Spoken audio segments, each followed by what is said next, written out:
नमस्कार, मैं दुर्गेंद्र चौहान और आप मंथन देख रहे हैं। आज हम बात करने वाले हैं राजनीति में जो समाजवादी राजनीति है उसमें बदलता जातीय समीकरणों का रंग और पीडीए में ए का मतलब अगड़ा, आधी आबादी या अल्पसंख्यक। जो समाजवादी पार्टी पहले ए का मतलब अल्पसंख्यक बताने पर एतराज़ जताती थी, उसने आज पीडीए के ए से अगड़ों को निकाल दिया। सियासत में इस वक्त एक अहम सवाल तैर रहा है कि क्या समाजवादी पार्टी ने अपने उस एजेंडे को अब सार्वजनिक कर दिया है जिसे वह भीतर ही भीतर काफ़ी वक्त से साधने में लगी थी। सवाल उठे हैं, संदेह गहराए हैं और इस बार वजह बनी है पार्टी के भीतर हुई एक कार्रवाई। समाजवादी पार्टी ने अपने 3 विधायकों को बाहर का रास्ता दिखाया है। तीनों तगड़ी और अगड़ी जातियों से हैं। तगड़ी इसलिए कि तीनों विधायक ठाकुर और ब्राह्मण हैं, इनमें 2 ठाकुर 1 ब्राह्मण है, और अगड़ी जातियों से है। आरोप है कि इन्होंने पार्टी लाइन से हटकर बीजेपी के पक्ष में राज्यसभा चुनाव में क्रॉस वोटिंग की, यानी दल बदल और अनुशासनहीनता। लेकिन बात सिर्फ इतनी सी नहीं है। विवाद तब और गहराया जब यही कसूर 4 अन्य विधायकों का भी रहा जो पिछड़े वर्ग से हैं, जिन्होंने खुलेआम पार्टी विरोधी गतिविधियां की, बीजेपी की नीतियों का समर्थन किया, यहां तक कि राज्यसभा के चुनाव में वोट भी दिया, लेकिन उन्हें पार्टी ने नहीं निकाला। वो अभी भी समाजवादी पार्टी के विधायक हैं। फर्क सिर्फ इतना था कि वे पिछड़ी और दलित या अल्पसंख्यक जातियों से आते हैं। यानी कि अब सवाल यही है कि क्या समाजवादी पार्टी अब खुलकर पीडीए यानी पिछड़ा दलित अल्पसंख्यक का गठजोड़ साध रही है या इसी पर टिकने का मन बना चुकी है और उस ए यानी अगड़ा को अब इस गठजोड़ से अलग मान लिया गया है। क्या यह समाजवादी पार्टी का नया सामाजिक समीकरण है जो स्पष्ट रूप से संदेश दे रहा है कि अगड़ों के लिए सपा के दरवाजे लगभग बंद हो चुके हैं, खास तौर पर तब जब पार्टी के अध्यक्ष अखिलेश यादव खुद बार बार अपने बयानों में अगड़ी और तगड़ी जातियों को संकेत दे चुके हैं। विशेषकर सवर्णों को लेकर वो तीखे तेवर दिखा चुके हैं। कभी ठाकुरों को ठोक देने का इशारा तो ब्राह्मणों को जो ब्राह्मण समाज है उस पर भी सीधे सवाल हैं। तो क्या ये संयोग है, प्रयोग है, रणनीति है? क्या ये वही नया समाजवाद है जिसकी कल्पना अखिलेश यादव कर रहे हैं, जिसमें सत्ता की चाबी अब सिर्फ पिछड़े दलित और अल्पसंख्यकों के वोटों को एकजुट करने और हासिल करने के लिए है, या फिर ये जातिगत ध्रुवीकरण की राजनीति का अगला अध्याय है?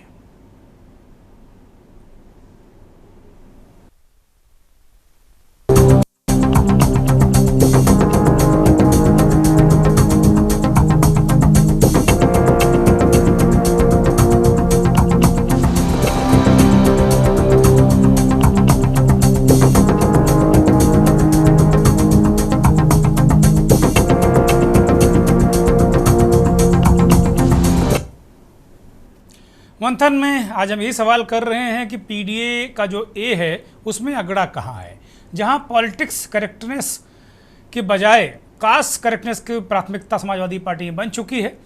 आज इसी विषय पर हम मंथन में विश्लेषण करेंगे कि समाजवादी पार्टी के इस फैसले का जाति संदेश क्या है, इस कदम के पीछे की राजनीतिक विषाद क्या है और इसमें 2027 के विधानसभा चुनाव के जाति गठजोड़ों पर क्या असर पड़ सकता है। बहुत सारे पहलू हैं इसके। वो 3 विधायक हैं जो पार्टी से निकाले गए हैं, राकेश प्रताप सिंह अमेठी, मनोज पांडे रायबरेली और गोसाईगंज के विधायक हैं अभय सिंह। अभय सिंह कभी कहा करते थे कि मैं मरते मरते मर जाऊंगा लेकिन समाजवादी पार्टी नहीं छोड़ूंगा, क्योंकि मुलायम सिंह ने बहुत कष्ट के समय, बहुत मुश्किल दौर में साथ दिया था, लेकिन वो भी निकल पड़े और अंततः उनको पार्टी से निकाल दिया गया। तो अब सवाल यही उठता है कि क्या समाजवादी पार्टी अब खुलकर पीडीए यानी पिछड़ा दलित अल्पसंख्यक गठजोड़ को टिकने का मन बना चुकी है? बहुत सारे सवाल हैं, बहुत सारी चीज़ें हैं, लेकिन अब देखने वाली बात यही होगी कि किस तरीके से समाजवादी पार्टी के इस जो निर्णय को या इस संकेत को, ये संदेश और संकेत नीचे तक कैसे जाता है, ये देखने की ज़रूरत होगी। पूर्व में इस तरह की बहुत सारी चीज़ें देखी गई थी। आर.के. वर्मा अति पिछड़े वर्ग से आते हैं, विधायक हैं। उनका एक बयान है, और उत्तर प्रदेश सरकार में स्वतंत्र प्रभार के मंत्री दिनेश प्रताप सिंह जो तगड़ी और अगड़ी जाति से आते हैं, वो कुछ कह रहे हैं, सुनिए।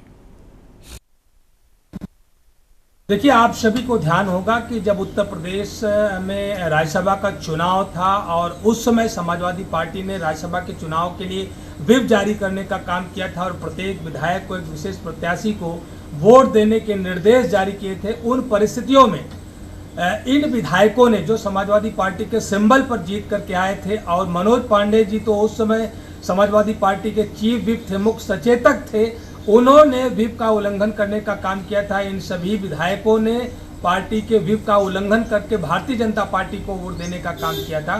तो लगता है कि उस समय या तो भारतीय जनता पार्टी ने इनके जमीर को खरीदने का काम किया था, या इनका जमीर बिक गया था, या कि भारतीय जनता पार्टी ने कोई ऐसा बड़ा डर दिखाने का काम किया था जिससे इनका भारी नुकसान हो सकता था, जिस डर के मारे इन्होंने भारतीय जनता पार्टी को वोट दिया था। इससे लोकतांत्रिक मर्यादा का हनन हुआ था और समाजवादी पार्टी को इन्हें बहुत पहले निष्कासित कर देना चाहिए था। लेकिन देर से ही सही समाजवादी पार्टी के द्वारा इन समाजवादी पार्टी के सिंबल पर चुने हुए विधायकों का निष्कासन बिल्कुल जायज है। इन्होंने लोकतांत्रिक मर्यादाओं का हनन करने का काम किया था। देखिए, समाजवादी पार्टी का अपना अधिकार क्षेत्र है, वो किसी को निकाल सकते हैं और किसी को शामिल कर सकते हैं, इस पर मुझे कुछ नहीं कहना है। लेकिन दुख लोकतांत्रिक प्रक्रिया में जो उन्होंने भेदभाव सहित कार्रवाई की है, इस पर जरूर समाज उंगली उठाएगा। मैं भी समाज का एक छोटा सा हिस्सा हूं, तो मुझे भी यह घटना अप्रिय प्रतीत हुई कि लोकतंत्र में अगर आपको किसी को अपराधी तय करना है तो कम से कम उससे पूछा तो जाता है कि आपने अपराध किया भी है नहीं किया, और अपराध किस श्रेणी में किया है, अपराध किस स्तर का है, क्या इस स्तर का अपराध है जिसमें कितनी सजा दी जा सकती है। सभी न्यायालय भी बिना पक्ष लिए, बिना अपराध सत्यापित हुए सजा नहीं दी जाती है। उत्तर प्रदेश के लोगों ने आज तक नहीं जाना है कि जिन माननीय विधायकों को आज समाजवादी पार्टी ने निकाला है, उन माननीय विधायकों का अपराध क्या था, ये समाज ने नहीं जाना। दिनेश प्रताप सिंह भारतीय जनता पार्टी के नेता, उत्तर प्रदेश सरकार के मंत्री, ये पूछ रहे हैं अखिलेश यादव उनकी पार्टी से कि ठीक है, आपकी पार्टी का अंदरूनी मामला है, हमें कोई इसका हक नहीं है आप किसको रखें किसको हटाएं, लेकिन जब जातिगत आधार पे या किसी भेदभाव के आधार पर किसी जनप्रतिनिधि के साथ इस तरह का व्यवहार होगा तो फिर बोलना लाजमी है। और दिनेश प्रताप सिंह कह रहे हैं कि भाई उत्तर प्रदेश की जनता ये जानना चाहती कि गुनाह क्या है इनका, क्यों उन्हें निकाला, ये सवाल वो उठा रहे हैं। अब जो निकाले गए विधायक हैं, उन दो विधायकों के हम बयान सुनाते हैं, मनोज पांडे और राकेश प्रताप सिंह। मैं इस पे इतना केवल कहूँगा कि समाजवादी पार्टी ने जो आज ट्वीट करके निकाला है, उसकी भी चिट्ठी अभी तक विधानसभा अध्यक्ष जी को नहीं भेजा है। और जब हम लोगों ने समाजवादी पार्टी की नीतियों का विरोध किया था कि ये वो समाजवादी पार्टी नहीं रही जो लोहिया जी की समाजवादी पार्टी थी, जो रामायण मेला लगवाने की बात करती थी, लोहिया जी ने रामायण मेला लगवाने की बात की थी, और ये राम के दर्शन पे पाबंदी लगाते हैं। लोहिया जी कहते थे कि राम का ही चरित्र ऐसा है जो सभी वर्ग के लोगों को दिशा दे सकता है और उनके उत्थान के लिए प्रेरित करता है, प्रेरणा देता है। और ये रामचरितमानस और रामचरितमानस फड़वाने और जलवाने वाले लोगों को बगल बिठाने का काम आज की समाजवादी पार्टी करती रही। कि निकाल कोई उसी को सकता है जिसकी अपॉइंटिंग अथॉरिटी हो।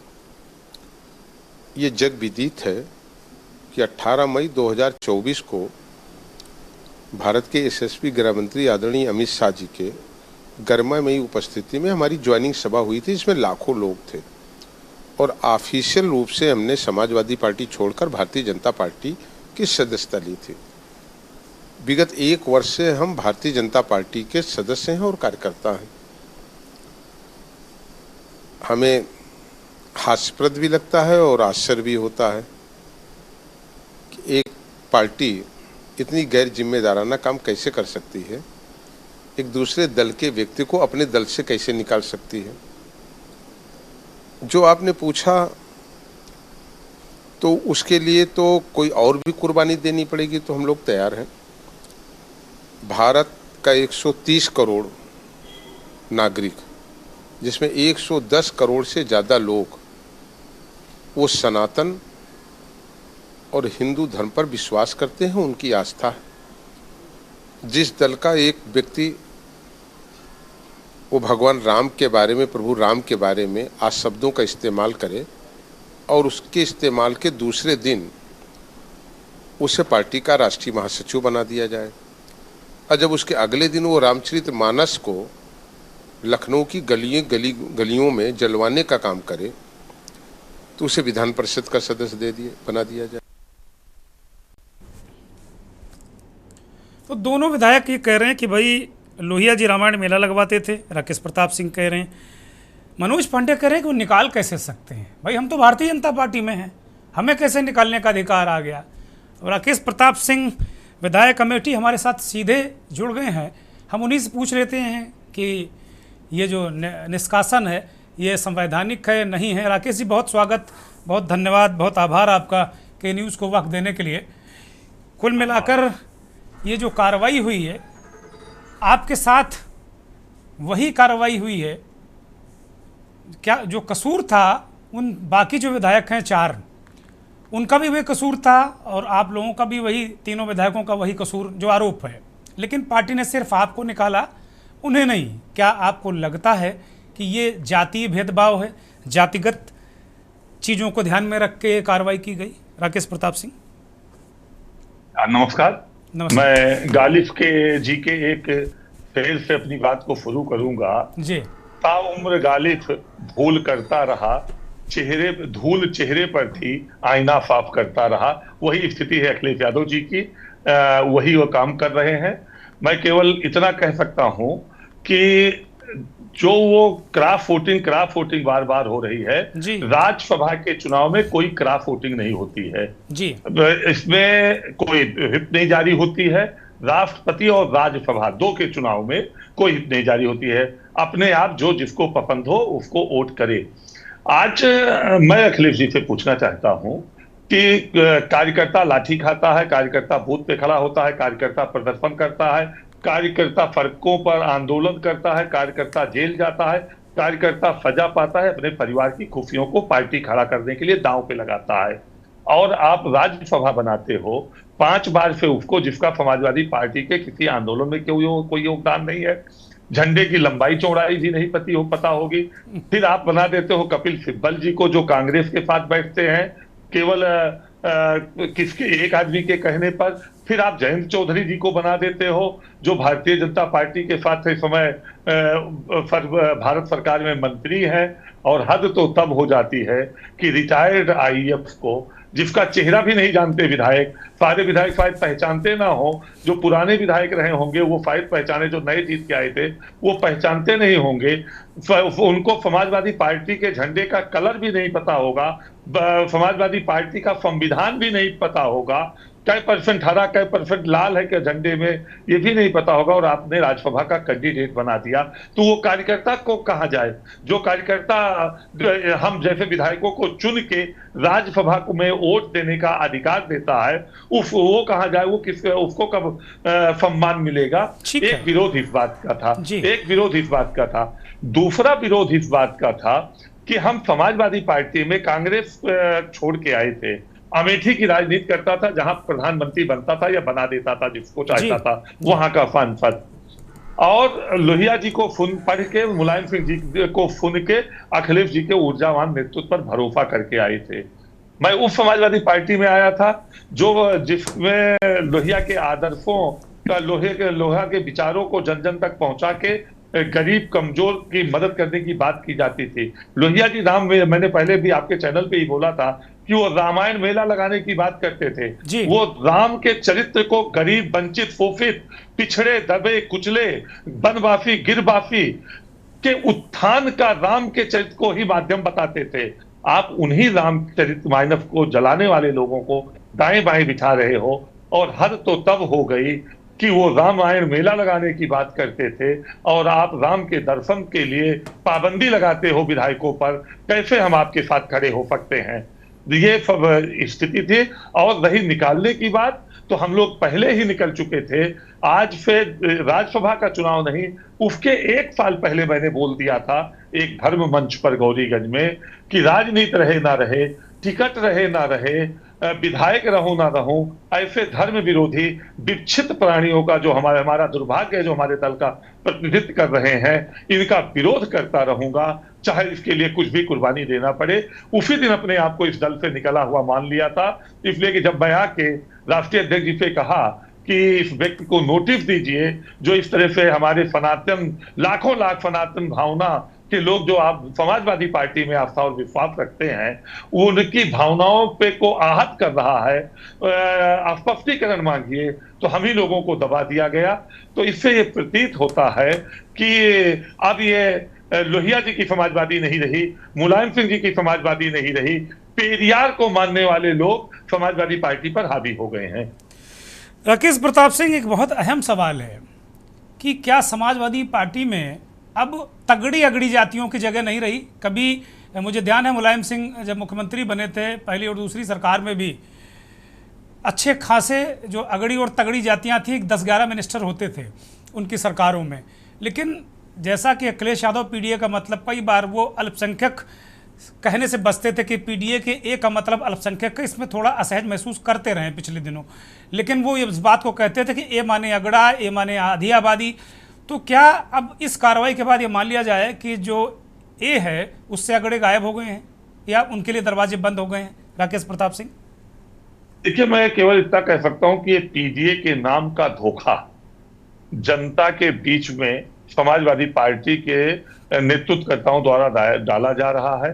समाज को बांटकर पीडीए नाम का प्रयोग कर परिवार डेवलपमेंट अथॉरिटी को संचालित कर केवल सत्ता हथियाकर अपने साम्राज्य और संपत्ति को बढ़ाने का षड्यंत्र है। नहीं तो समाजवादी पार्टी के राष्ट्रीय अध्यक्ष से मैं पूछना चाहता हूं कि आपने दलित विरोधी तो हमको लिख दिया, लेकिन जब बसपा की बहन मायावती जी ने अमेठी जिला बनाया था, उसका छत्रपति साहू जी महाराज नगर नाम रखा था, तो छत्रपति साहू जी महाराज का नाम बदलकर आपने अमेठी क्यों किया? आपने दलित का अपमान किया कि नहीं किया?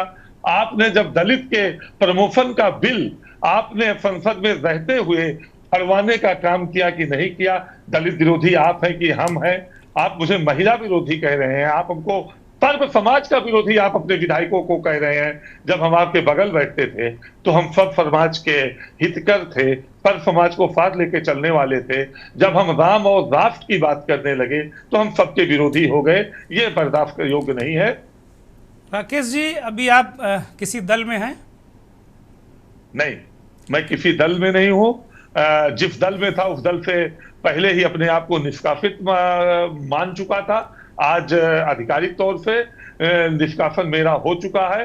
अब मैं गौरीगंज जाऊंगा, उन अपने शुभचिंतकों, पारिवारिक जनों, दुख सुख के साथियों, राजनीतिक मार्गदर्शकों के साथ बैठूंगा।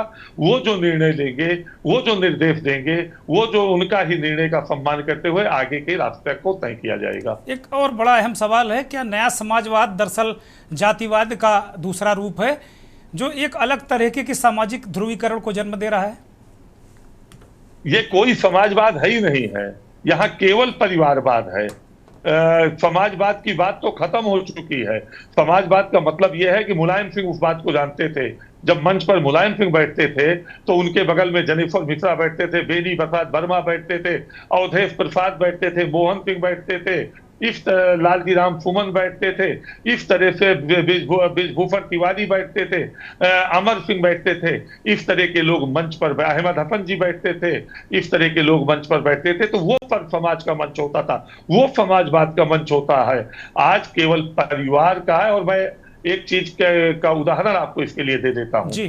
पूरे उत्तर प्रदेश में जितनी भी सीटें लड़ी लोकसभा के चुनाव में समाजवादी पार्टी, क्या अब कोई यादव भी नहीं रहा पूरे उत्तर प्रदेश में कि लोकसभा का चुनाव लड़ सके।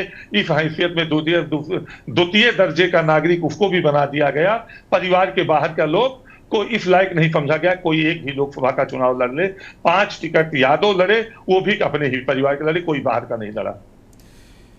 आप कांग्रेस में भी रहे, समाजवादी पार्टी में रहे, दोनों में से कौन सा दल ज़्यादा सूटेबल लगा आपको, ज़्यादा आप उसमें कंफर्टेबल रहे? बड़ा महत्वपूर्ण सवाल है ये। देखिए, मैं अमेठी का था और मेरा परिवार पूरा कांग्रेसी था।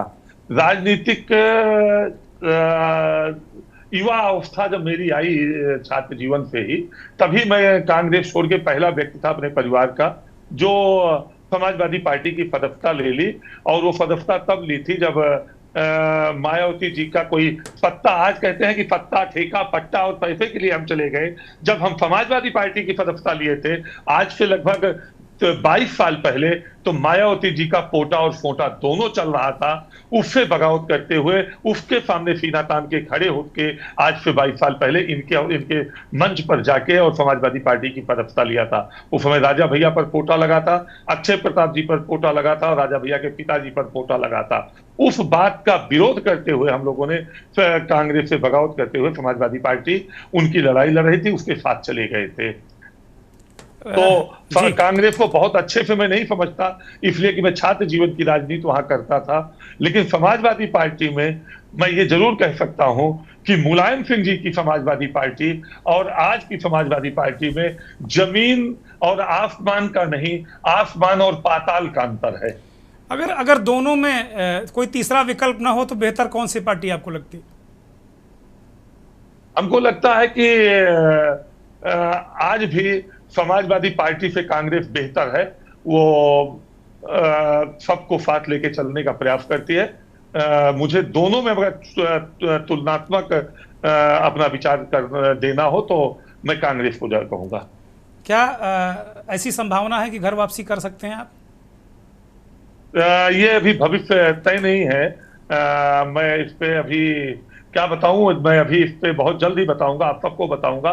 और दुर्गेश जी, मुझे लगता है दुर्गेश जी कि मैं जल्दी ही गौरीगंज का कार्यक्रम बनाऊंगा और पूरे अपने समर्थकों के साथ बैठक करूंगा और उसके बाद निर्णय लूंगा।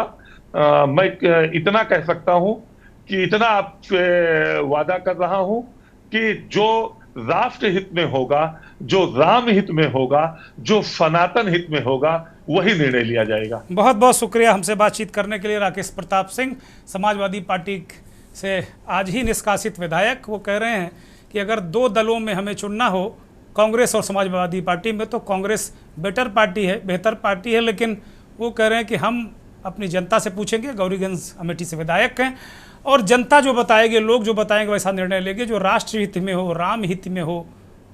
संकेत भारतीय जनता पार्टी की ही तरफ है। एक ब्रेक ले रहे हैं, ब्रेक के बाद मंथन पे फिर वापस आएंगे। आप देख रहे हैं के न्यूज़, खबरों का सारथी।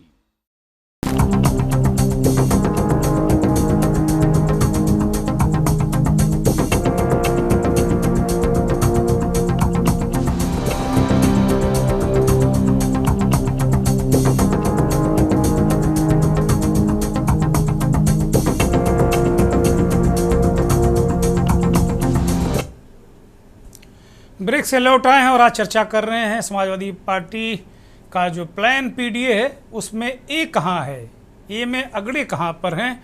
क्या समाजवादी पार्टी में अगड़ों के लिए दरवाजे बंद हो गए हैं, या फिर जो तगड़े और अगड़े हैं ठाकुर बम्बन, क्या अब समाजवादी पार्टी को लगने लगा है कि इन दोनों कौमों से उन्हें वोट की उम्मीद नहीं है और वो ये मान चुके हैं कि ये दोनों कौमें भारतीय जनता पार्टी की तरफ रुख कर चुकी हैं? इसलिए आज 3 विधायकों को निकाल दिया गया। 7 विधायक क्रॉस वोटिंग और तमाम गंभीर आरोपों से घिरे हुए थे समाजवादी पार्टी के, जिनमें 4 पीडीए वाले हैं, मतलब अगड़ा नहीं, लेकिन जो 3 विधायक हैं, राकेश प्रताप सिंह गौरीगंज अमेठी, मनोज पांडे रायबरेली और अभय सिंह गोसाईगंज, ये 3 विधायकों को आज पार्टी से निकाल दिया गया। मनोज पांडे चुनौती दे रहे हैं कि भाई आप दूसरे के दल के विधायक को कैसे निकाल दें, मैं तो 1 साल पहले ही पार्टी ज्वाइन कर चुका हूं।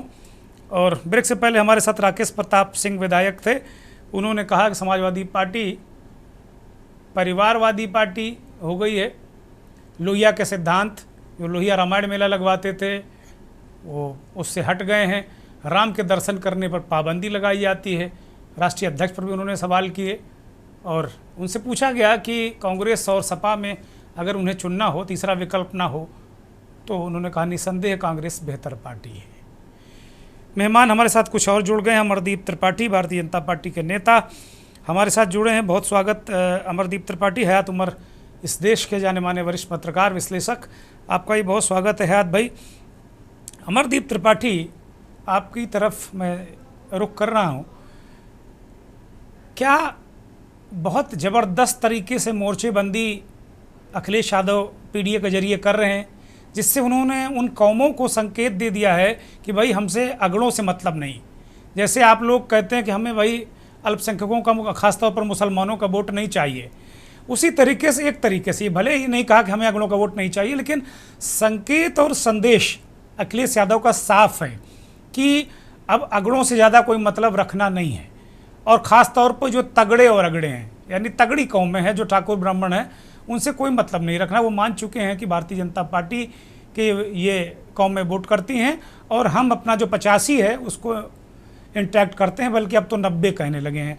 तो क्या इस मोर्चेबंदी, इस धड़ेबंदी के बीच भारतीय जनता पार्टी के लिए कुछ मुश्किलें आने वाली हैं 2027 के विधानसभा चुनाव में? अमरदीप त्रिपाठी अपना जवाब दें। इससे पहले हमारे साथ डॉक्टर प्रोफेसर ओम सुधा जुड़ गए हैं, राष्ट्रीय अध्यक्ष हैं SC ST OBC मोर्चा के। डॉक्टर साहब स्वागत, धन्यवाद। अमरदीप त्रिपाठी, जवाब दीजिए। चौहान साहब, आज अखिलेश यादव की जो समाजवादी पार्टी है वो जो है सुपर डिक्टेटिव पार्टी बन गई है, आज परिवारवाद की पार्टी बन गई है। जिस प्रकार से समाजवादी पार्टी आज अखिलेश यादव की जात में लड़ाने का कार्य कर रही है, धर्म के नाम पर राजनीति करने का कार्य कर रही है। जो समाजवादी पार्टी के नेता है, जो विधायक है, उनमें एक जो है अविश्वास पैदा हो रहा है, जो राष्ट्र की भावना के प्रति समर्पित है, जो जनमानस का सम्मान करते हैं। आज उन सभी नेताओं को, जो 3 विधायक निष्कासित किया है अखिलेश यादव जी, और इनके अलावा भी बहुत सारे विधायक और नेता समाजवादी पार्टी में है जो अखिलेश यादव की विचारधारा से अविश्वास जो है संतुष्ट नहीं है। तो इस प्रकार से जो अखिलेश यादव आज परिवारवाद की बात को लेकर चल रहे हैं, परिवार डेवलपमेंट की बात कर रहे हैं, और कहीं न कहीं जो पीडीए का छलावा जनता के सामने दिखाने का कार्य कर रहे थे। कभी वो कहते थे पीएडी ए मतलब अगड़ा, कभी कहते थे ए मतलब अल्पसंख्यक, कभी कहते थे ए मतलब अगड़ी आबादी। तो आज जिस प्रकार से जो स्वतंत्र रूप से अपने विचारों को व्यक्त कर रहे थे, तीनों विधायकों को निष्कासित करने का कार्य किया गया है। ये स्पष्ट है कि जो परिवारवादी विचारधारा के बाहर अगर समाजवादी पार्टी में जाएगा, अपनी विचारधारा को जनता के सामने प्रस्तुत करने का कार्य करेगा, तो समाजवादी पार्टी में रहकर अखिलेश यादव जी के नेतृत्व में असंभव नहीं है। अखिलेश यादव जी उस व्यक्ति को, उस नेता को कुचलने का कार्य करेंगे, क्योंकि अखिलेश यादव को नेता नहीं चाहिए, नौकर चाहिए। आज जो है परिवारवादी पार्टी में नौकर चाहिए, उनको नेता से मतलब नहीं है, क्योंकि जो भी निर्णय है वो समाजवादी पार्टी में अखिलेश यादव जी का निर्णय होता है। तो आज सारी पार्टियों में अमरदीप त्रिपाठी, क्या नरेंद्र मोदी और अमित शाह के निर्णय को कोई चुनौती दे सकता? सारी पार्टियों का ये हाल है। बोलिए, कंप्लीट करिए। जो अगड़े वर्ग को ये जो है जिस प्रकार से नीचा दिखाने का कार्य कर रहे हैं, इनको साइड लगाने का कार्य कर रहे हैं, ये अगड़ा वर्ग ही अखिलेश यादव को उनकी स्ट्रैटेजी है। अमरदीप त्रिपाठी, उनकी स्ट्रैटेजी है। वो जब अगड़ों का तो बहुत कुछ % वोट है, पिछड़ों, दलितों, शोषितों, पीड़ितों, उनकी बहुत बड़ा ब्लॉक है। वो पीडीए के दम पर 37 सीटें जीते हैं। वो ख्वाब देख रहे हैं 250 सीटें 27 में। देखिए चौहान साहब, वो जो 37 सीटें उन्होंने लोकसभा में जीता था, वो जनता को बरगला के, जनता को बहका के, गुमराह करके जो संविधान का जो छलावा दिखाया था, संविधान बदल देगी भारतीय जनता पार्टी अगर 400 सीट पाएगी, उसके छलावे में आकर जनता ने यह गलती किया था। लेकिन उत्तर प्रदेश के अंदर जो पिछड़े, दलित, शोषित, वंचित समाज के लोग हैं, इस बात को जानते हैं कि अखिलेश यादव ने सिर्फ पिछड़ों दलितों को छलने का कार्य किया है और भारतीय जनता पार्टी पिछड़े दलितों का सम्मान और उत्थान करने का कार्य किया है। ठीक है। समाजवादी पार्टी के राष्ट्रीय प्रवक्ता मनोज यादव हमारे साथ जुड़ गए हैं। मनोज जी, बहुत स्वागत, बहुत धन्यवाद, बहुत आभार। अब चूंकि ताज़ा गर्मा गर्म मामला है तो सीधे मनोज भाई से जवाब भी ले लेते हैं। मनोज जी, ब्रेक से पहले आपके निष्कासित विधायक राकेश प्रताप सिंह हमारे साथ जुड़े थे। वो कह रहे थे कि भाई आपकी पार्टी में राम का नाम लेने में रोक है, रामायण मेला लोहिया जी लगवाते थे, आप लोग उस पथ से हट गए हैं, राम के दर्शन करने से रोकते हैं, राष्ट्र की बात नहीं करते हैं, और अब जो समाजवादी पार्टी है वो समाजवाद के रास्ते से पथभ्रष्ट हो गई है, वो जातिवादी पार्टी बन गई है, वो परिवारवादी पार्टी बन गई। एक तो इसका जवाब है। दूसरा, अभी भारतीय जनता पार्टी के प्रवक्ता को आपने सुना है तो उसका भी आप जवाब दे दीजिए बहुत कसे हुए शब्दों में। मनोज यादव। दुर्गेश जी, आपको मेरा सादर नमस्कार। बड़े दिनों बाद मैं आपके साथ और आपके चैनल पे बहुत बहुत धन्यवाद। इसके लिए मैं आभार प्रकट करता हूं और मैं एक बड़ी सिंपल सी लाइन से अपनी बात शुरू करता हूं जी। बड़ी सिंपल सी लाइन है जी। अगर गौरीगंज के विधायक राकेश प्रताप सिंह को ये लगता है या आरोप लगाते हैं कि उनको समाजवादी पार्टी भगवान राम का दर्शन करने नहीं देना चाहती है, तो उनका का ज्ञान है।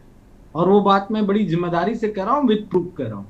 हमारी पार्टी के सांसद अवधेश प्रसाद जी, जो अयोध्या से सांसद है, वो पूर्व में मिल्कीपुर से विधायक रहे। उनकी फोटोज आप अयोध्या में भगवान राम के दर्शन करते हुए, हनुमान गढ़ी का दर्शन करते हुए एक बार नहीं बारंबार देख सकते हैं। समाजवादी पार्टी ने क्या कार्रवाई कर दी अवधेश प्रसाद जी के ऊपर, ये थोड़ा सा मुझे ज्ञानी लोग बता देंगे, क्योंकि उनके पास ज्ञान भाई वो दलित हैं, उन पे नहीं कर रहे हो। अगड़े वालों को चाप दिया धर के मनोज भाई, आपने अगले और तगड़ों को चाप दिया आपने। मैं जी दुर्गेन जी, मैं सत्य के सिवा कुछ न बोलता, क्योंकि मैं बगल के जनपद बाराबंकी का निवासी हूँ। मुझे भगवान राम का जो तप है, जो उनका त्याग है, जो उनकी मर्यादा है, उसको मैं भली बात जानता हूँ। और मुझे गर्व है कि मैं उस दल से आता हूँ जहाँ भगवान बेचे नहीं जाते हैं, जहां पूजे जाते हैं, मैं उस दल में हूं। उस दल में मैं नहीं हूं तो मुझे बहुत खुशी है कि वहां भगवान राम की नीलामी नहीं लगाई जाती है, इसके लिए मैं बड़ा खुश हूं। दूसरी बात बताता हूं, अगर बीजेपी के लोग समाजवादी पार्टी को सनातन का पाठ, हिंदू धर्म का पाठ पढ़ाएंगे तो मैं उनको बता दूं कि आज भी उत्तर प्रदेश में सबसे ज्यादा रामचरितमानस का पाठ अगर कोई जाति करती है तो वो समाजवादी पार्टी का वोटर यादव कम्युनिटी करती है। और अगर बीजेपी के लोग धर्म के ठेकेदार या एसडीएम बन के सर्टिफिकेट जारी करेंगे कि कौन सनातनी कौन नहीं, तो मैं उनको पूरे चैलेंज और दमदारी से कह रहा हूं, पिछड़ों को उकसाओ मत।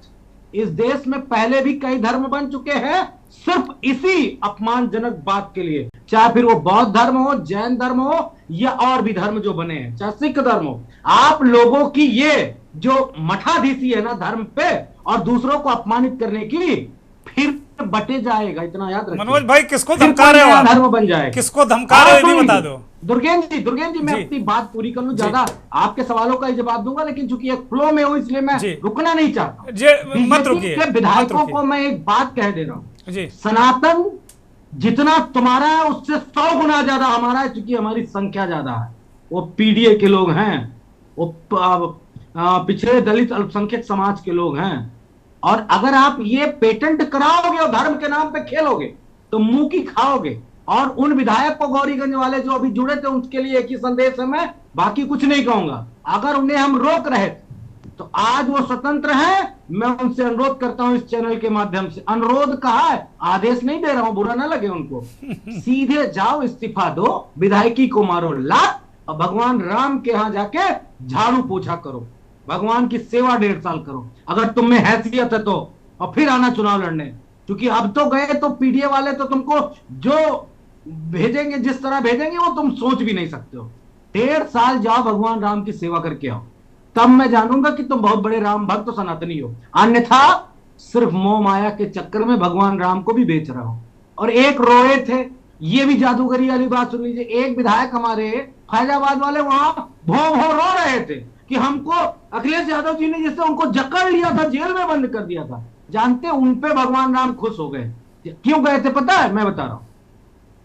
एक केस में फंसे, लखनऊ बेंच हाई कोर्ट ने, देखिए कितना अच्छा भगवान राम का आशीर्वाद मिला उनको भाजपा में जाने की वजह से। एक ही दिन में उनको सजा हुई और उसी दिन दूसरी बेंच की हाई कोर्ट की बेंच ने उन्हें स्टे कर दिया सजा को।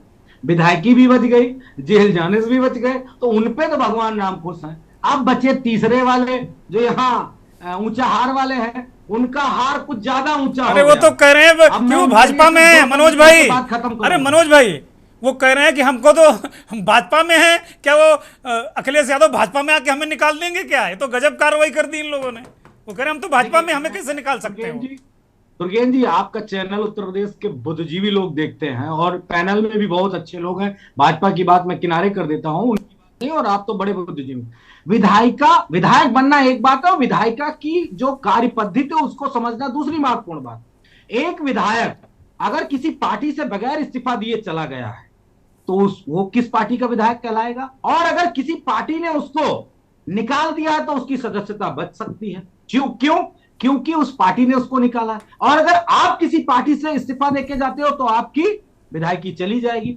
क्यों अल्पज्ञानी बन रहे हो? ब्राह्मण समाज की नाक कटाने पे क्यों लगे हुए भाई?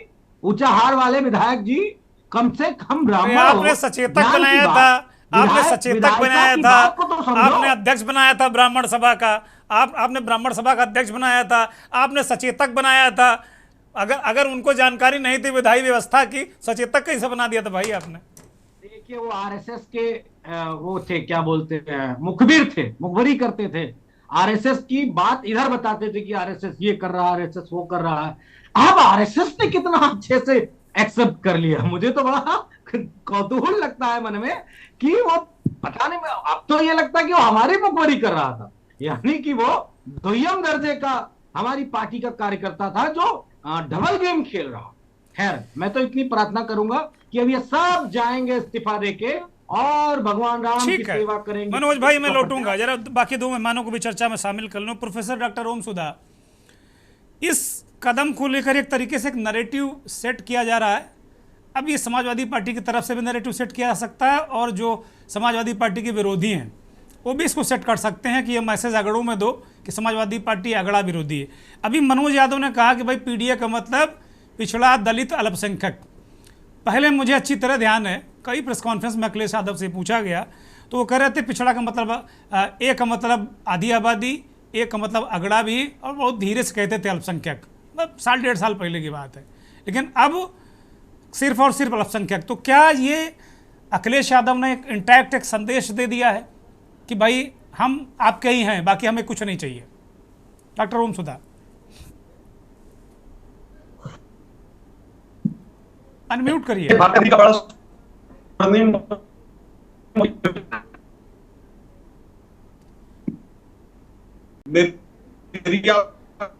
आपकी आवाज गड़बड़ कर रही डॉक्टर ओम सुधा। डॉक्टर ओम सुधा का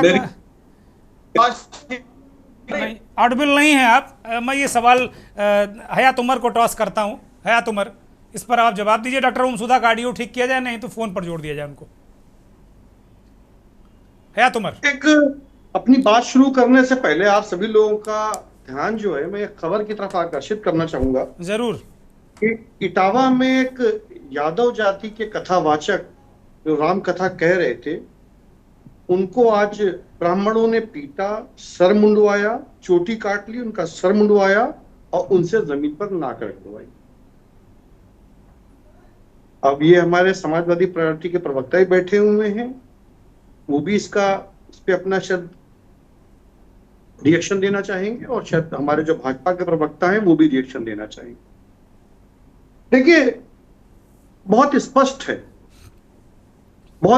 है यूपी में जो जितने भी क्षत्रिय विधायक हैं वो किसी भी दल में हो, वो सब लामबंद हो रहे हैं योगी जी के पीछे। इस बात को लेकर के ब्राह्मण विधायकों में, ब्राह्मण लॉबी में थोड़ा सा असंतोष भी। अब वो असंतोष का लेवल क्या है, कितना है, इस पर अलग से चर्चा हो सकती है, लेकिन असंतोष है, इससे ना आप इनकार कर सकते हैं, ना भाजपा में लोग इनकार कर सकते हैं, ना विपक्ष में इनकार कर सकते हैं। इसकी वजह क्या है? वजह क्या है? खुले तौर पे है, खुले तौर पर है कि ब्यूरोक्रेसी से लेकर के विधायिका तक में, सरकार में, पूरे में छत्रियों का दबदबा। अरे क्या बात कर रहे हैं, कोई पूछ नहीं रहा हमें, क्या बात कर रहे हैं आप? कोई आप पूछ नहीं रहा, अगल बगल से निकलने को नहीं मिल रहा, क्या बात कर रहे हैं भाई? आप ये सही कह रहे हैं, आपको नहीं पूछेगा, कोई पूछ नहीं रहा, सचिवालय में घुसने को नहीं मिल रहा, क्या बात कर रहे हैं आप? मनोज यादव कुछ कहना चाह रहे हैं, बोलिए मनोज यादव। जब सवाल उठाएंगे तो आपको नहीं पूछेगा, जब सवाल कोई ब्राह्मण उठाएगा तो उसको भी नहीं पूछेगा जी। ये बात बिल्कुल सही है। सवाल उठाने वालों की किसी भी दल में कहीं पर भी जगह नहीं होती है। यह दौर ऐसा है जहां पे आप सवाल ना उठाइए, आंख बंद करके अनुकरण करिए। जी। अभी हमारे माननीय विधायक जी कह गए कि समाजवादी पार्टी राम के और राष्ट्र की विरोधी हो गई है, इसलिए वो इस्तीफा दे रहे हैं। जब उन्होंने ज्वाइन किया था 22 साल पहले, तो उससे पहले शायद बाबरी मस्जिद की शहादत की घटना से पहले वाला कांड जिसमें गोली चली थी, अयोध्या कांड, वो हो चुका था। और अगर नहीं हुआ तो तब भी वो ज्वाइन पार्टी में थे, तो उन्होंने तब उनका अंतःकरण नहीं जागा था। इसी भाजपा ने मुलायम सिंह जी को, माननीय मुलायम सिंह जी को पद्म पुरस्कार प्रदान किया है जी। तब उनका अंतःकरण नहीं जागा था। देखिए, सब स्वार्थ की राजनीति है, राम का खाली नाम लेना है, जातीय राजनीति है, स्पष्ट रूप से है। और इस इस्तीफों के बाद 7 लोगों के खिलाफ कार्रवाई होनी है। नहीं, निष्कासन तो 3 का हो गया है, तुम्हारा 3 का निष्कासन हो गया, 4 अभी बचे हुए हैं, इसी बात को लेकर सवाल है। देखिए, 4 जो बचे हुए हैं वो कौन है, उनको अभी मौका क्यों दिया गया है? एक पूजा पाल जी, राजू पाल जी की शायद पत्नी, हाँ, दूसरे आपके मौर्य जी, और तीसरे अभी उनका नाम मैं मिस कर रहा हूं और मैं मोबाइल देख रहा हूं, तो 3 लोगों के खिलाफ अभी कार्रवाई होनी बची है जी। मनोज यादव जी से मेरा सवाल यह है कि 17 महीने का इंतजार क्यों किया गया? अभी लेंगे जवाब। क्या वो लोकसभा चुनाव के रिजल्ट का, रुख का, रुझान का वेट कर रहे थे? और जब ये लोकसभा चुनावों से स्पष्ट हो गया कि अगड़ों से वोट नहीं आना है, और खास करके ठाकुर से, क्षत्रियों से वोट नहीं आना है, विशेष रूप से क्षत्रिय ब्राह्मण यानी ब्राह्मण ठाकुर से वोट नहीं आना है, उसके बाद ये सोची समझी, और ये होना चाहिए, ये कार्रवाई पहले होना चाहिए। जब तक कि कोई भी सारे दल सॉफ्ट हिंदुत्व और हार्ड हिंदुत्व के बीच की राह चुनते रहेंगे, तब तक कि वो अपनी अलग पहचान नहीं बना पाएंगे। अगर अलग पहचान बनानी है तो जो मुलायम सिंह जी ने जो अपना रास्ता अपनाया था, जो कांशीराम जी ने रास्ता अपनाया था, जिसके बल पर पूरा समाजवादी आंदोलन खड़ा हुआ, जिसके बल पर मनोज जी आ रहे हैं आपके पास, हाँ जी, जिसके दम पे बसपा खड़ी हुई और जिसकी वजह से कांग्रेस मिट गई, उसी सॉफ्ट हिंदुत्व की वजह से कांग्रेस मिट गई। आपको पाला चुनना पड़ेगा, आप बीच का रास्ता नहीं अपना सकते हैं, इधर में रहेंगे या उधर में रहेंगे। ठीक है, बीच की राह अब नहीं बची है। ठीक है, तो आपने तो कही दिया ना हयात भाई, आपने तो कही दिया कि भाई सवाल उठेगा, अगर 17 महीने बाद कार्रवाई करोगे और 3 तगड़ी और अगड़ी जातियों के विधायक निकाले जाएंगे तो सवाल उठेगा। जी बिल्कुल उठेगा। मनोज यादव जवाब दे दीजिए। देखिए, बिल्कुल मैं धन्यवाद दूंगा हयात भाई का, उन्होंने बिल्कुल शानदार सवाल पूछा, और ये आज राजनीतिक गलियारों में सबसे उभरता हुआ सवाल है कि आखिर समाजवादी पार्टी ने इतनी देरी क्यों की। देखिए, समाजवादी पार्टी भेदभाव मिटाने वाला राजनीतिक दल है, भेदभाव फैलाने वाला नहीं। समाजवादी पार्टी अपने कार्यकर्ताओं, नेताओं को एक अवसर जरूर देती है। इस बात की पुष्टि अगर मैं करूंगा तो मुझे लगता है बड़ी छोटी बात होगी, सूरत को दिया दिखाने वाली। समाजवादी पार्टी इंतजार कर रही थी और ये महसूस कर रही थी कहीं भयवश, लाभवश, डरवश या ईडी वश या कोई वीडियो वश या कोई और वश, लालच वश, सूटकेस वश अगर किसी तरह से वोट दिया है राज्यसभा के चुनाव में और बागी विधायक बने, हो सकता है आपकी अंतरात्मा जाग जाए कि साहब ऐसा है ना, हमसे एक बार गलती हो गई, भूल हो गई साहब, ऐसा है, हम अपनी गलती का पश्चाताप करना चाहते हैं। निश्चित तौर पे समाजवादी पार्टी ने उस बात का इंतजार किया, इसमें किसी तरीके की कोई कूटनीति नहीं थी। हमारा सॉफ्ट कॉर्नर हमेशा अपने कार्यकर्ताओं, नेताओं, विधायकों, सांसदों के प्रति रहा है। समाजवादी पार्टी कितना सॉफ्ट रहती है अपने कार्यकर्ताओं को लेकर, ये सभी को मालूम है, इसमें मुझे कुछ कहना नहीं। हमारे नेता ने बड़े बड़े नेताओं को इतना भर जवाब तक नहीं दिया और पता नहीं लोगों ने क्या क्या कहा है हमारी पार्टी, हमारे नेता को। लेकिन जब ये देखा और जो कमेटी बनी थी, उस कमेटी में ये रिपोर्ट आई है कि इन बागी विधायकों के द्वारा पीडीए परिवार पे कितना नुकसान किया जा रहा है, उनके क्षेत्र से क्या रिपोर्ट आ रही है, उन सारी चीजों के आधार पर, और खासकर एक विधायक है जिनका जिक्र कर रहे थे गौरीगंज वाले, वो कह रहे थे कि अखिलेश यादव जी को बड़ी तकलीफ होती है जब वो हर साल एक गाड़ी खरीदते हैं। ये वाला सवाल थोड़ा सा बड़ा है और इस पे मुझे लगता है कि मुझे विश्लेषण करना चाहिए। 20 साल पहले उनके पास 4 पहिया गाड़ी नहीं थी और उन्होंने एक पॉडकास्ट में, एक चैनल पे कहा कि वो रजवाड़े परिवार से, जमींदार परिवार से। तो मैं एक अनुरोध करता हूं उत्तर प्रदेश के इनकम टैक्स डिपार्टमेंट से कि आप उनसे पूछो कि उन्होंने कितने बिस्सा जमीन बेच के ये इतनी महंगी महंगी गाड़ियां ली हैं। चौहान साहब, ये बात तो पता करने लायक है। क्यों? इसके पीछे 2 रीजन। एक, राहुल गांधी जी का जब चुनाव होता था, चूंकि समाजवादी पार्टी का तो कोई प्रत्याशी लड़ता नहीं था राहुल गांधी जी के खिलाफ, तो राहुल गांधी से बड़का बड़का सूटकेस लेते थे, तब गाड़ियां खरीदते थे। और जब स्मृति ईरानी जी आई तो उनसे उससे भी डबल बड़ा वाला सूटकेस ये गौरीगंज वाले विधायक लेते थे, तब लग्जरी गाड़ी खरीदी। मैं इनकम टैक्स डिपार्टमेंट से पूछ रहा हूं, इनके कितने बिस्सा जमीन, बाग, खेत खलियान बिक के ये करोड़ों की गाड़ियां खरीदी गई, इसकी जांच कर लो। और अगर आज की सरकार विभाग नहीं करेगा तो समाजवादी पार्टी की जिस दिन सरकार बनेगी, एक एक आना पैसे का हिसाब हो जाएगा। और समाजवादी पार्टी के नेता बड़े दिल के हैं। तुम्हारे जैसे 2 कौड़ी के विधायक जिसके पास 4 पहिया नहीं थी, रहने को ढंग का मकान नहीं था, जमींदार साहब, बहुत जमींदार भूखों मर रहे हैं आज उत्तर प्रदेश की राजनीति में, बहुत घरों के जमींदारों पक्का हो गया। आज भी देख रहा हूं, तो कम से कम इस तरह की भाषा ना बोलो। अब पक्का हो गया है कि अगड़ी और तगड़ी जातियों के खिलाफ समाजवादी पार्टी है। मनोज यादव का यह बयान स्पष्ट करता है कि अगड़ी और तगड़ी जातियों के प्रति मनोज यादव कतई सॉफ्ट कॉर्नर नहीं है। अमरदीप त्रिपाठी, एक तो इस पे जरा जवाब दे दीजिए कि भाई एक व्यक्ति यादव जाति का है, कथा कह रहा, राम कथा कह रहा है, तो वो भी अच्छी बात है ना, राम का नाम आगे बढ़ा रहा है तो उसका सर मुंडवा देंगे, उसे अपमानित करेंगे, मतलब क्या कॉपीराइट का मसला है क्या? देखिए चौहान साहब, अगर सनातन को बढ़ाने के लिए चाहे यादव समाज है, चाहे पिछड़ी दलित कोई भी हो, उन्होंने में एक उदाहरण आपको मैं बता दूं, पासी समाज का एक जो है व्यक्ति जो है कथा सुनाता है, धर्म का प्रचार करता है, उसमें हम लोग जो है भारतीय जनता पार्टी के नेता जाकर सह थे। जो 3 विधायक निष्कासित हुए, देखिए अभी आज ही नया नया तलाक हुआ है, तो उस विषय पर मैं चर्चा नहीं करूंगा क्योंकि पीड़ा दोनों तरफ है। लेकिन जो अभी मनोज यादव जी कह रहे थे कि राम को ज्यादा मानते हैं, सनातन को ज्यादा मानते हैं, तो जब रामचरितमानस की प्रतियां फाड़ी जा रही थी तो यदुवंशी है यादव जी, कम से कम उसका विरोध तो करना चाहिए था। और जब अखिलेश यादव जी ने गाय गोबर का अपमान किया, जिस प्रकार से गाय गोबर का सीधा संबंध यदुवंशियों से है, तो मनोज यादव जी यादव समाज से आते हैं, तो अखिलेश यादव जी का विरोध इन्होंने नहीं किया।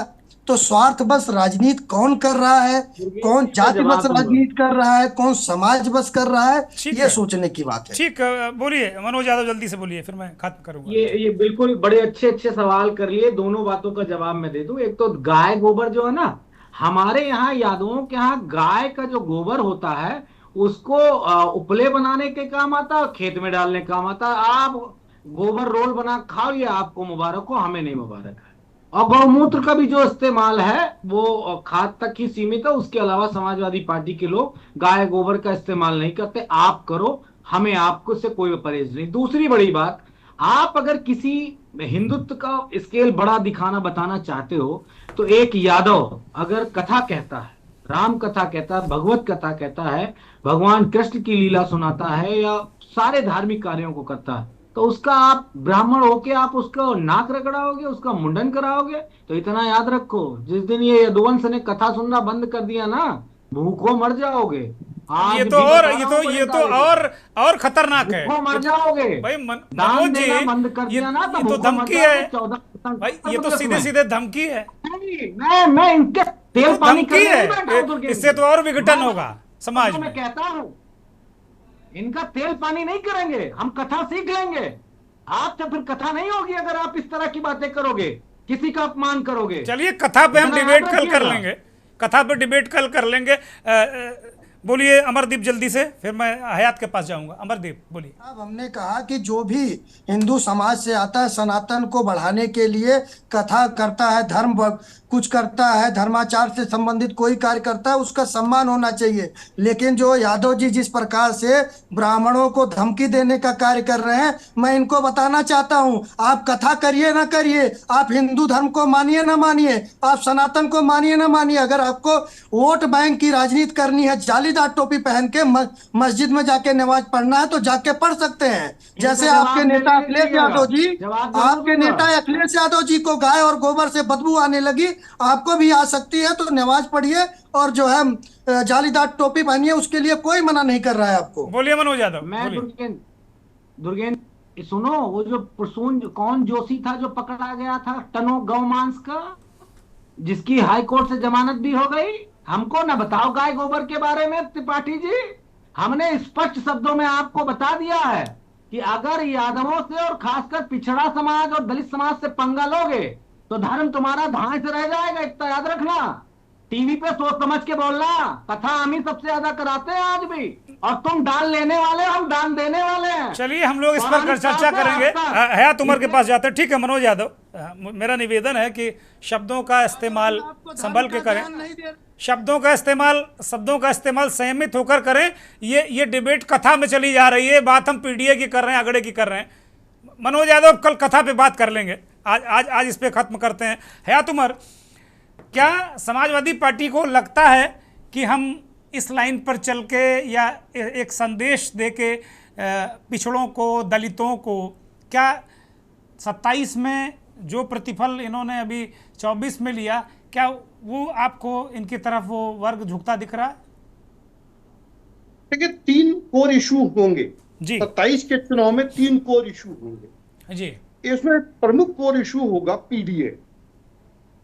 पीडीए एक कोर इशू रहेगा, और समाजवादी पार्टी ने जो 24 में राह पकड़ी थी, अगर वो उसको मजबूती से राह पकड़े रहे और उसी पर ही वो कायम रहे तो निश्चित रूप से उनको उसका प्रतिफल मिलेगा।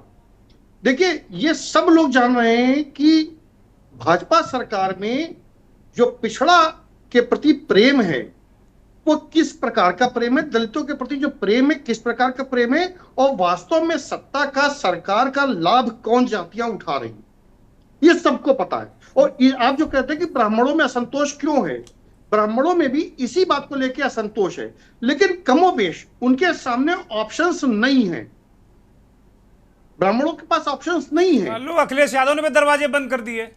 जी, और यही हाल वैश्य समाज का है कि उसके पास भी ऑप्शंस लिमिटेड हैं, लेकिन पिछड़ों के पास एक ऑप्शन है, दलितों के पास एक ऑप्शन है। दूसरी चीज क्या है, जातिगत जनगणना से इस बात को और बल मिलना है। वो तो ये समझिए कि भाजपा के हित में है, भाजपा ने जो ट्रम्प कार्ड कर चलने की कोशिश करी है कि जातिगत जनगणना हम करवा रहे हैं, अगर उसका रिजल्ट मार्च में आना होता, वो तो उसका रिजल्ट आएगा जाकर के 26 में, 27 में जनगणना हो जाएगी, जो उसके फाइनल आउटकम आएंगे वो आउटकम आएंगे 26 में, सॉरी 28 में। तो चूंकि आउटकम 27 मार्च यानी इलेक्शन से पहले नहीं आने, अगर इलेक्शन से पहले आउटकम आ जाते जातिगत जनगणना के तो तस्वीर ही पलट जाती। जो आज ये 255 और 111 है वो 111 और 255 हो जाता। बहुत शुक्रिया, धन्यवाद अमरदीप त्रिपाठी, मनोज यादव, हयात उमर और तमाम दर्शकों का भी। एक प्रेडिक्शन है कि अगर जातिगत जनगणना के परिणाम पहले आ जाते तो तस्वीर राजनीतिक बदल सकती है। अपनी अपनी बातें हैं, लेकिन अखिलेश यादव ने एक ऐसा दांव चला है, बल्कि और एक तरीके से उत्प्रेरित किया है। फिजिक्स में एक उत्प्रेरक होता है, वो उत्प्रेरक हर जगह काम कर जाता है, समाज में भी। तो अपने वोट बैंक को प्रेरित किया है कि ना, हम अगड़े के साथ नहीं हैं, और पिछड़े अगर गलती भी करते हैं, वो विधायक ही सही, तो हम उन्हें माफ़ कर सकते हैं। खैर देखना होगा कि क्या स्थिति बनती है। राजनीति है और जो इसमें दांव पेच हैं यही कामयाबी की दिशा तय करते हैं। नमस्कार।